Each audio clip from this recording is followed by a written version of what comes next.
उसने सिर्फ इंडिया को देखना है, लेकिन हमने चाइना को भी देखना है, पाकिस्तान को भी देखना है, क्योंकि चाइना का थ्रेट तो हमारे ऊपर था ही। पाकिस्तान को अगर स्टेल्थ लड़ाकू विमान मिल गए तो आप इस तबाही का अंदाजा इस नज़रिए से लगा लीजिए कि ईरान के ऊपर इजराइल ने अपने स्टेल्थ लड़ाकू विमान जो कि F-35 थे उनसे हमला किया था, और उस हमले में ईरान की ऐसी धज्जियां उड़ा दी इजराइल ने। ईरान अब तक ये सोच रहा है कि इस हमले का जवाब दें तो कैसे दें। अगर ये डिफेंस सिस्टम पाकिस्तान के पास चला गया तो यकीन मानिए पाकिस्तान की एयरफोर्स बहुत लीथल हो जाएगी।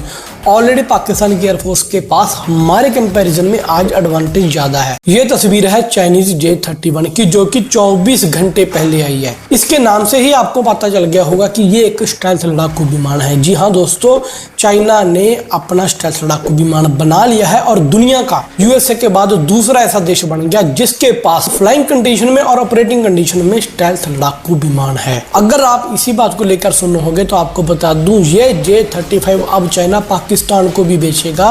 पाकिस्तान की वायुसेना ने बकायदा ये टेंडर भी पास कर दिया कि आने वाले समय में पाकिस्तान के पास J-35 स्टेल्थ लड़ाकू विमान होंगे ही होंगे। लेकिन इस सबसे बुरा असर पड़ रहा है भारत के ऊपर।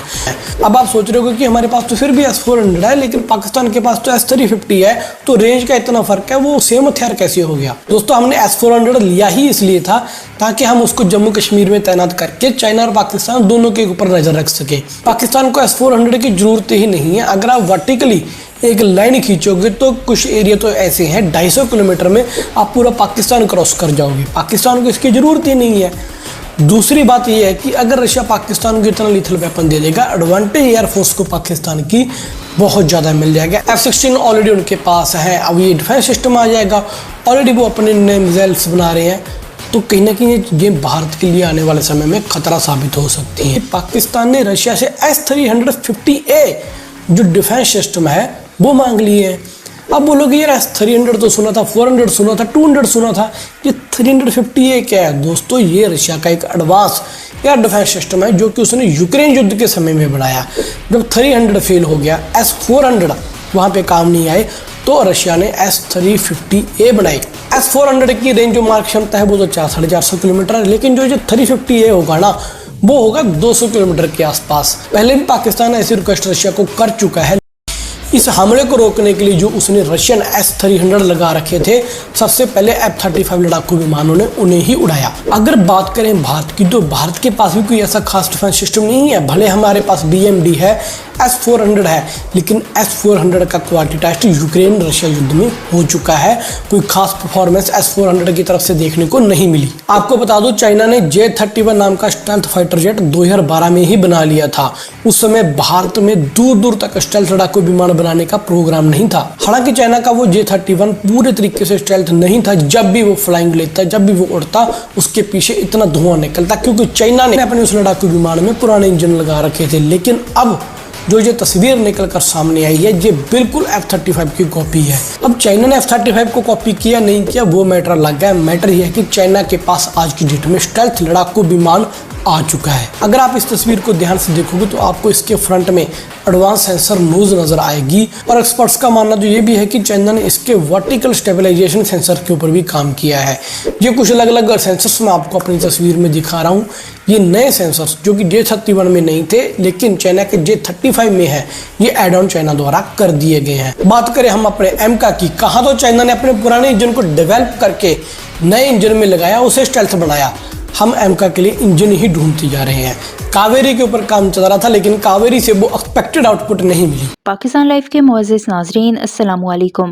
भारतीय मीडिया हालिया दिनों में चीन के J-35 फाइटर जेट और रूस के S-350 एयर डिफेंस सिस्टम के मुमकिना तौर पर पाकिस्तान को मिलने पर शदीद खौफ और बेचैनी का शिकार नजर आ रहा है। मुख्तलिफ टीवी चैनल्स और अखबारात में ये दावे किए जा रहे हैं कि ये दोनों हथियार भारत के लिए संगीन खतरा बन सकते हैं। भारतीय मीडिया के मुताबिक J-35 का जदीद फीचर भारतीय रडार्स को मुकम्मल तौर पर बेअसर कर देगा और S-350 air defence system Pakistan को भारत के मिसाइल्स, क्रूज मिसाइल्स और जंगी तैयारों के खिलाफ नाकाबिले तस्खीर बना देगा। रिपोर्ट्स में ये भी कहा गया कि भारतीय फिजाइया के पास J-35 का मुकाबला करने के लिए न कोई जेट है और न ही S-350 जैसा कोई दिफाई निजाम मौजूद है, जिसकी वजह से भारत को खित्ते में अपनी दिफाई बर्तरी खोने का खतरा लाहक हो सकता है। एक रिपोर्ट में यहाँ तक कहा गया कि अगर भारत ने फौरी इकदाम ना किए तो पाकिस्तान की ये पेशरफ्त भारत के लिए मुस्तकबिल में बड़ी मुश्किलात पैदा कर सकती है। भारतीय मीडिया की इस मुहिम से वाज़ेह होता है कि J-35 और 350 डिफेंस सिस्टम भारत के लिए एक नया सरदर्द बन चुका है। इस हवाले से भारतीय मीडिया का क्या कहना है, इस वीडियो में देखें। वीडियो में आगे बढ़ने से पहले मेरे चैनल पाकिस्तान लाइव को सब्सक्राइब जरूर करें ताकि आने वाली वीडियो अपडेट से आगाह रहें।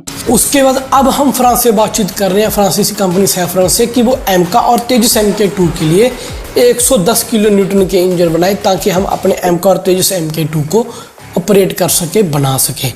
एमका की बात करें तो मुझे हालिया अगले 4-5 साल में कोई उम्मीद नहीं कि हम एमका का प्रोटोटाइप भी टेस्ट करेंगे। बाकी ये सब तो डिपेंड है हमारी DRDO के ऊपर, हमारी HAL के ऊपर, कैसे वो प्रोग्रेस देते हैं, कैसे एमका हमारे बेड़े में जल्दी से जल्दी शामिल होता है। लेकिन बात करें भारत सरकार की तो कोई ऐसा डंडा चढ़ाने वाला काम मुझे अब तक भारत सरकार की तरफ से नहीं दिखा, क्योंकि हम अपनी आदत से मजबूर हैं। आदत क्या है कि जब तक हमारी पूंछ में आग नहीं लगती हम किसी काम को सीरियसली लेते ही नहीं। दूसरी तरफ एक रिपोर्ट, हालांकि ये रिपोर्ट यूरोपियन मीडिया ने कवर करी है, एक रिपोर्ट सामने आई है कि वैसे तो चीन के पास कई तरह के एडवांस फाइटर जेट मौजूद हैं, मगर चीन के सबसे लेटेस्ट जेट ने दुनिया भर के देशों की सांसें फुला दी हैं। इसे अमेरिका के F-35 फाइटर जेट का जवाब तक कहा जाने लगा है। दरअसल बीते दिनों चीन में जुआही एयर शो का आयोजन हुआ, जिसमें चीनी सेना ने अपने 5वीं पीढ़ी के नए फाइटर जेट J-35A पर से पर्दा हटाया। चीन के इस जेट की दस्तक से दुनिया भर में हलचल तेज हो गई है। बताया जा रहा है कि अमेरिका के बाद अब चीन दूसरा देश बना है जिसकी वायुसेना में 2 तरह के स्टील्थ फाइटर जेट हैं। चीन के पास पहले से ही J-20 स्टील्थ फाइटर जेट हैं। इस नए जेट ने अमेरिका ही नहीं, चीन के पड़ोसी मुल्क भारत की भी टेंशन को दोगुना कर दिया है। हालांकि जानकार चीन के नए नवेले फाइटर जेट को अमेरिका के फाइटर जेट F-35 की सेकंड कॉपी बता रहे हैं। बताया तो ये भी जाता है कि चीन के इस फाइटर जेट को पाकिस्तान की सेना भी खरीदने की तैयारी में है। जल्दी ही इसकी सप्लाई शुरू हो सकती है। दावा है कि पाकिस्तानी पायलट चीन के इस जेट के लिए खास ट्रेनिंग भी ले रहे हैं। खैर, इस बीच चीन के इस फाइटर जेट की वह खूबियां जान लेते हैं जिसने भारत और अमेरिका की भौहें खड़ी कर दी हैं। यह फाइटर जेट स्टील्थ टेक्निक से लैस है। ये दुश्मन देश की रडार की पकड़ में नहीं आता है। ये मीडियम साइज का जेट है जो एक साथ कई भूमिका निभा सकता है। यह 8100 किलो का पेलोड ले जा सकता है। यह PL-10 शॉर्ट रेंज मिसाइल और PL-12 लंबी दूरी की मिसाइल से लैस है। इस जेट में डबल इंजन लगा है। चीन का ये जेट F-35 की तुलना में ज्यादा पतला दिखता है। चीन के पास इस जेट के 2 वर्जन मौजूद हैं, एक वायुसेना के लिए, दूसरा एयरक्राफ्ट कैरियर पर तैनाती के लिए। इसे चीन के J-20 जेट के मुकाबले हल्का और अधिक किफायती विकल्प माना जा रहा है। J-35A को अधिक लागत प्रभावी बनाया गया है। इसे उड़ान भरने और उतरने के लिए रनवे की जरूरत होती है। चीन के इस फाइटर जेट की ताकत के बीच चीनी अधिकारी ने फिलहाल ये नहीं बताया कि इसे वायुसेना में शामिल कर लिया गया है या नहीं। ऐसे में पाकिस्तान और चीन की वायुसेना में J-35A फाइटर जेट का शामिल होना भारत के लिए बड़े खतरे की घंटी माना जा रहा है।